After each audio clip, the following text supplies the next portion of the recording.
High hello everyone, welcome back to another mini blog. Shiv মন্দিরে পুজো দেওয়ার পর আমরা একটু রাজবাড়ির দিকে ঘুরেছিলাম, তারপর আমরা আবার টোটো করে নিয়েছি। আর এবার যাচ্ছি আমরা মহিষমর্দিনী মায়ের মন্দিরে।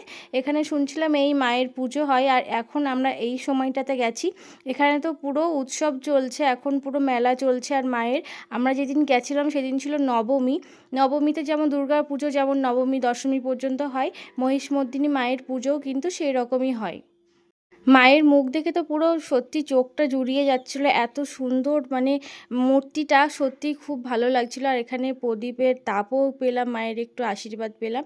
তারপরে এই যে দেখো এখানে প্রচুর মেলাও বসেছিল, তা মেলার মধ্যে ঘোরার অতটা এনার্জি ছিল না, কেননা সারাদিন অনেক ঘোরাঘুরি করেছি। আর এইদিকে তারপর এখানে পুজোর জিনিসপত্র সব কিছুই পাওয়া যাচ্ছিলো, এখানে সবাই একটু কেনাকাটা করলো।